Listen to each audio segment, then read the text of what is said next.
ଜୟ ଜଗନ୍ନାଥ ସାଙ୍ଗମାନେ, welcome to my mini blog.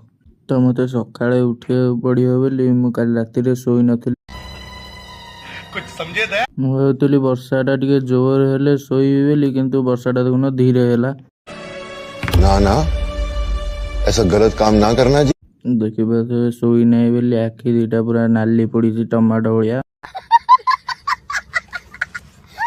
ଘରେ ନିଦ ମାଡ଼ୁଥିଲେ ବି ଆଉ ସକାଳ ହେଲାଣି ଶୋଇ ହବ ନାହିଁ। ମୁଁ ସେଥିପାଇଁ ଟିକେ ଜିମ୍ ପଳେଇ ଆଇଲି ଗାଣ୍ଡି ମସ୍ତାନି କରିବାକୁ।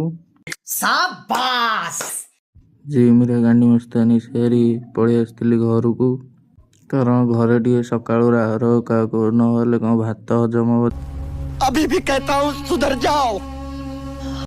ତ ଭୋକଟା ମୋତେ ଭାରି ଜୋରରେ ହେଲା, ତ ମୁଁ ଆଉ କିଛି ଉପାୟ ନ ପାଇ ଇଆଡ଼େ ସିଆଡ଼େ ଦେଖିଲା ବେଳକୁ ସିମେଇଟା ମୋ ଆଖି ସାମ୍ନାରେ ଥୁଆ ହେଇଛି।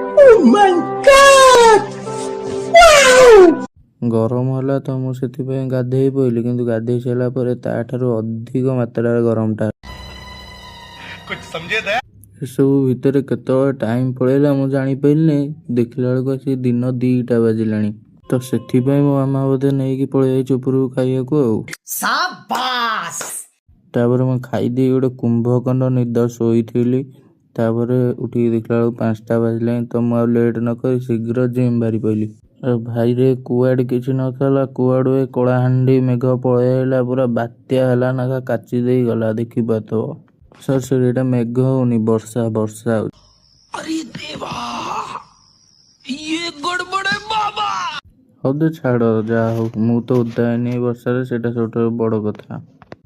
ଭାଇ ଗଲା ବେଳକୁ ସିନା ଓଦା ହେଇନଥିଲି, କିନ୍ତୁ ଆଇଲା ବେଳକୁ ଭାରି ଜୋରେ ଓଦା ହେଇଯାଇଛି। ହଉ ଛାଡ଼, ରହିଲି। ଜୟ ଜଗନ୍ନାଥ, ଦେଖା ହବା ନେକ୍ସଟ ଭିଡ଼ିଓ।